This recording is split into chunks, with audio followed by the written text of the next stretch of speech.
This video contains spoilers for Arcane Season 1 and 2.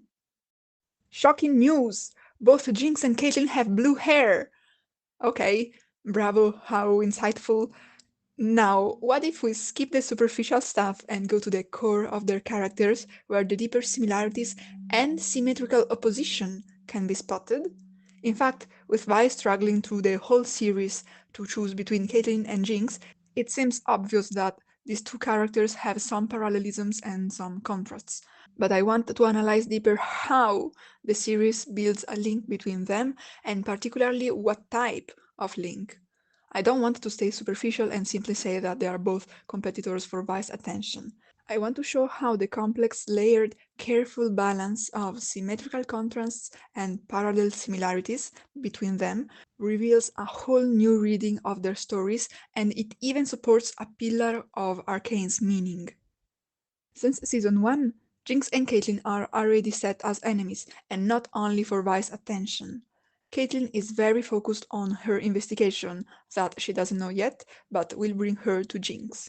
During Season 1, while Caitlyn seems to be the goodest good guy ever because she understood Zaun's condition and wants to fix it, Jinx is the villain who ruins her plans and forces Vi to take difficult decisions. Jinx is the anti-villain of Season 1. She doesn't want to be evil purposefully, but everything she does antagonizes Vi's plans and Caitlyn's good intentions. As an additional characterization of their opposition in Season 1, they relate to two different sides of Vi.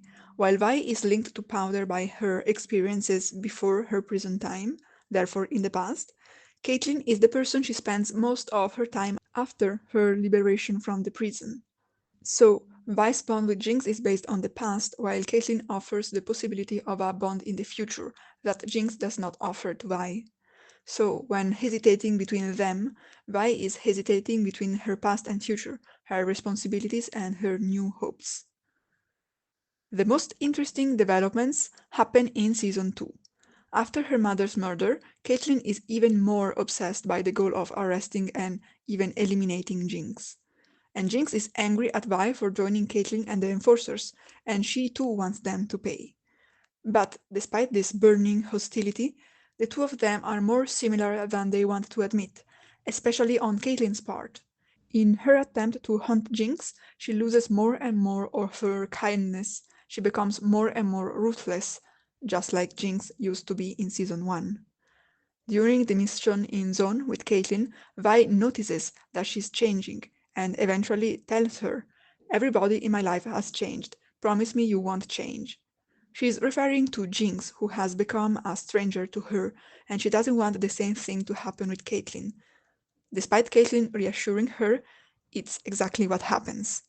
Vi openly tells her that she has become similar to Jinx at the end of episode 3, when Caitlyn accuses her of not being a suitable ally because of her indelible family bond with Jinx. Vi shouts, "Then why are you the one acting like her?" So, even Vi spotted the similarities between them. Then, during Caitlyn's time as a dictator, we see multiple times her being obsessed with the goal of finding Jinx, often with images letting their two faces overlap, highlighting their similarity. Caitlyn becomes aware of this in episode 8, when she not only focuses on Jinx's crimes, but she faces her own too. She talks twice about Jinx, but in the first person plural, therefore including herself too in the reasoning. She says, "We can't erase our mistakes, none of us," and later, "No amount of good deeds can undo our crimes." So, intentionally or not, she is recognizing that her and Jinx have the same position in this situation and in front of their crimes and their responsibilities. While earlier she saw Jinx as her nemesis, here she is admitting they are not so much distant from each other. But the series highlights not only their similarities, but also their symmetries, which are opposites but coordinated opposites. Sometimes they do opposite things, but in parallel, showing different sides of similar events. One of these cases is the role they are assigned during Season 2 by the context around them. In the rising tensions between Zaun and Piltover, both cities feel the need for a leader to inspire and guide them. Jinx and Caitlyn were already very relevant inhabitants of their cities, but in opposite ways. Caitlyn was the daughter of a councillor belonging to one of the most important and respected families, and she showed empathy and mercy for Zaun, resulting in a fundamentally good character. Jinx was the daughter of the most ruthless and most corrupted crime lord of Zaun, who had the goal of punishing Piltover's arrogance, and she was executing his violent plans while terrorizing Zaun ruthlessly. So she was clearly perceived as a villain. Now, because of the situation bigger than them that they both find themselves in, each one of them is assigned a role that is the opposite of the previous one, and still the opposite of each other. Caitlyn, the kind, good girl who wanted to improve Zaun's condition, becomes a ruthless dictator because Piltover asks her to. As a consequence, Jinx, the person who the dictator is so obsessively looking for, the former most murderous criminal of Zaun, who everybody feared, becomes the symbol of the opposition against the dictator, the hero of the rebellion, the liberator of Zaun. None of them chose this role spontaneously, but they were put in front of the need for such a role to be played by somebody, and pressured by their social surrounding to accept it as the most suited person. This invites to reflections of how the situation can change who a person is. In Zaun, run by Silco, Jinx used to be an assassin. Now the situation changes, and the colonization by Piltover gives her the chance to play a different role. Caitlyn used to be understanding and empathetic with less fortunate people while Piltover continued a silent exploitation.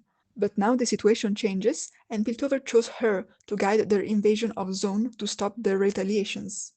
So the former villain starts a positive arc because the context gives her the hope and the chance to do it.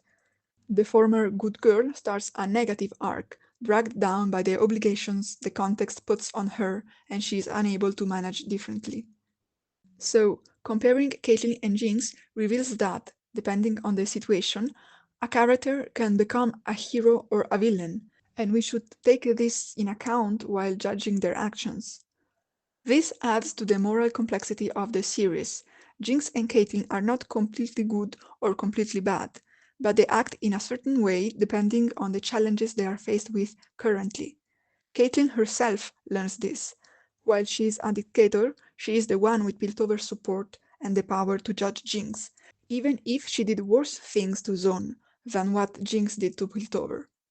So the power and success the characters earn is not always fairly proportioned to how good they behaved and deserved it.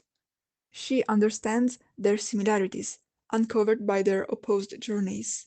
This is why I think it's interesting confronting Caitlyn and Jinx. The relations we find between their roles in the plot add depth to their stories and their characterization.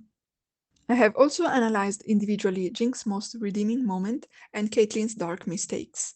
What do you think about their similarities and contrasts? Do you agree with my analysis or do you have a different opinion? Let me know in the comments. Like, subscribe for more arcane essays, and see you in the next video. Bye!